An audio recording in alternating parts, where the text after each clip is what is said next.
Hey y'all, and welcome into the Culinary Cowboy Cooks at Home. I'm your host, Chef Joe Cumberland. And today we're going to take it back to my childhood. We're going to take it back to the only kind of rib that my mom would make, and that was whole spare ribs. Now over the last several years, I've come to like baby backs as my favorite rib to cook and eat, but growing up, all I ever got was whole spare ribs, but I'm going to do them just a little bit better than my mama did. God rest her soul. And just to start you off here, we're not going to do these competition style. I'm not going to separate these whole spare ribs down into the St. Louis cut. We're going to cook them whole just like this.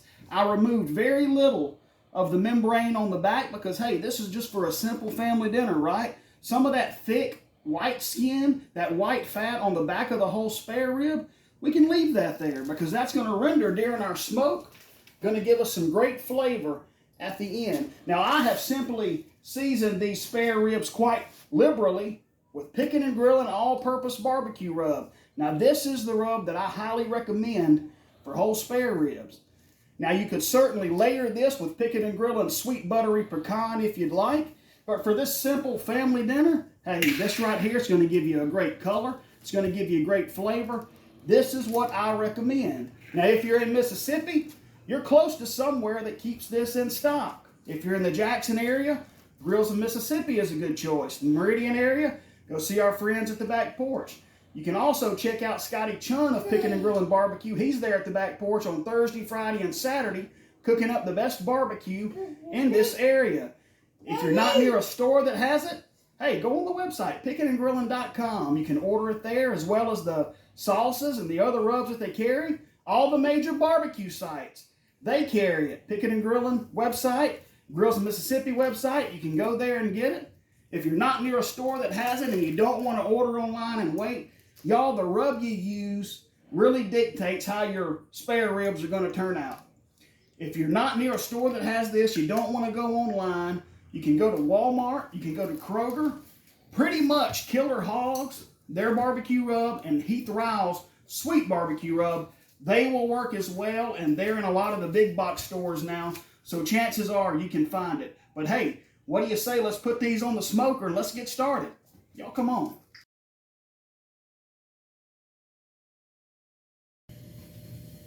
Come here. Guys, sweating is the process in which the sodium in that rub soaks down into the meat of the rib, and it brings the moisture from that meat up to the surface. It gives the appearance of a sweat, if you will. This is how the flavor of that rub gets down into that meat of our rib. After about an hour and the rub has set on our ribs, now we want to start spraying these. We want to keep some moisture in here, so I'm going to tell you what I put in my spray bottle. Now guys, since we're just doing a simple family supper, since we're making eating ribs and not competing ribs, I've gone pretty simple here in my spray bottle. Now you may want to go 50% apple juice, 50% white vinegar, but I like a little bit more of that tang. I like a little bit more of that vinegar flavor profile on my ribs, so I've gone 2 parts white vinegar to 1 part apple juice, and there's also some clear imitation butter in here. You can find that on the baking aisle at Walmart or whatever grocery store that you go to. So I've mixed this up in my spray bottle. Every 15 minutes, I'm going to spray those ribs. It's going to help develop the color that we're looking for. It's also going to give them a little bit of flavor, but most importantly, it's going to keep them good and moist. Let's go spray these ribs.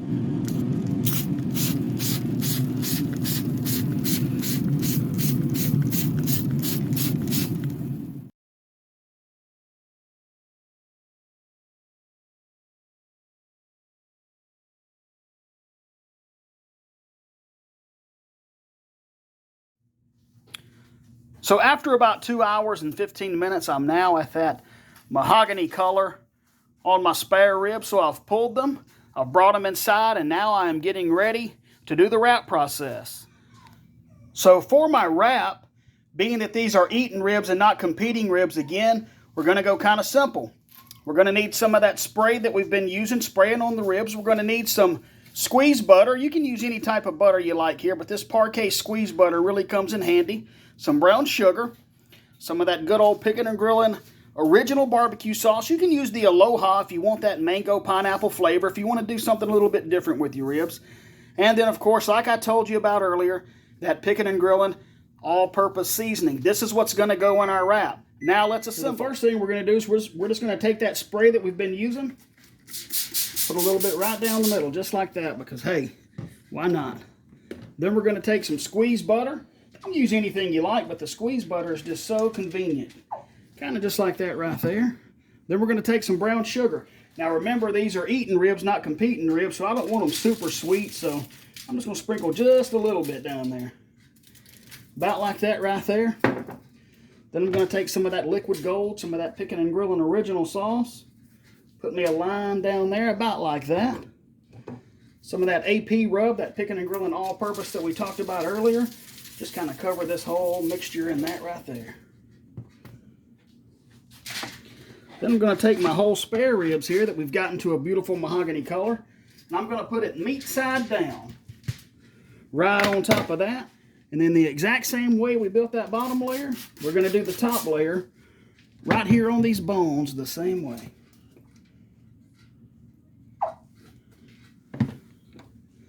And our brown sugar. Now, if you want yours a little sweeter, if you want to go a little heavier on the brown sugar, that's absolutely up to you. You go right ahead. I'm going to take some of that all-purpose, some of that original sauce, rather. Now, if you want to use the Aloha sauce that Pickin N Grillin has out, it's a more of a tropical flavor. There's some mango and some pineapple in there. Go ahead. If you want to try that, go ahead. All right, so I've took my seasoning. I've got that on here. These babies are ready to wrap. Use a good heavy-duty grilling foil for this. If you use a standard, it's going to tear on you a whole lot easier. But I'm going to wrap these up here, and I'm actually going to double wrap these. These will go back on our smoker. They're going to go back on for about an hour and a half, maybe 2 hours.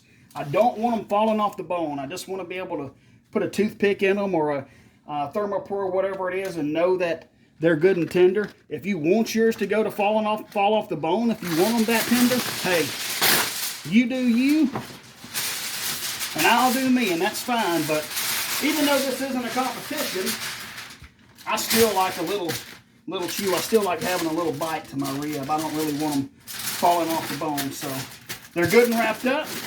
Let's put them back on the smoker.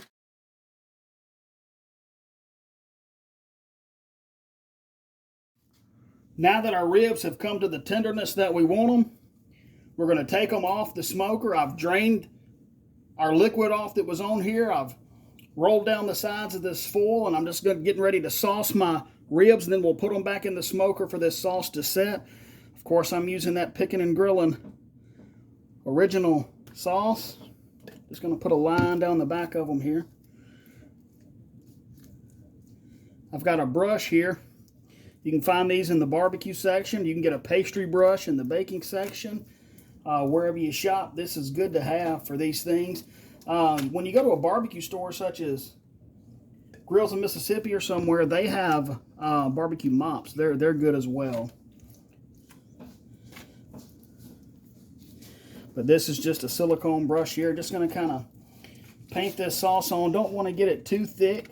This particular Pickin N Grillin original sauce here, to me, is the absolute perfect mixture of tangy and sweet. I just love the flavor balance that Scotty has developed here in this sauce. Once I have the backs done, I'm just going to flip them over so I can do my tops. Just look at that color that Pickin N Grillin puts on there. All we have on here, remember, is our Pickin N Grillin rub and then that butter bath that we did, and these have a nice color on them. This is a thinner sauce, see? That old thick stuff, I won't say the name of it, but that sweet stuff that people like to buy, it is just so thick. You wouldn't be able to pour it and brush it on like this. This here is just the perfect consistency for a good barbecue sauce. It's going to complement the flavor of these Smithfield whole spare ribs. Going to complement that AP rub that we put on it. And it's not just going to drown the meat.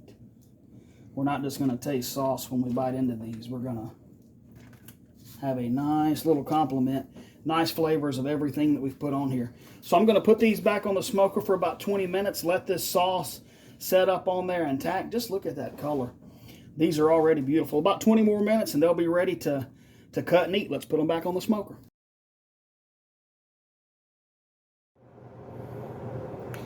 So the sauce is set. I have pulled these, sprinkled them one more time with just a very light coat of that Pickin N Grillin AP rub.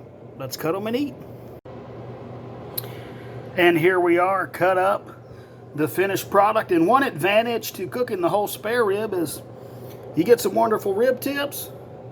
You get some wonderful St. Louis style ribs. So, hey, I think they're ready for us to give them a test.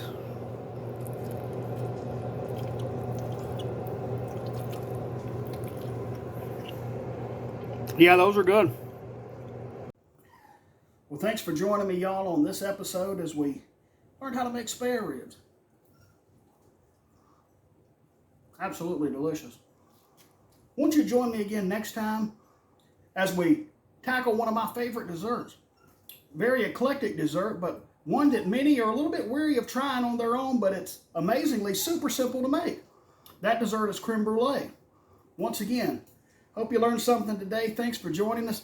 God bless you. Remember, Matthew 4:4 says, man does not live by bread alone, but by every word that comes forth from the mouth of God.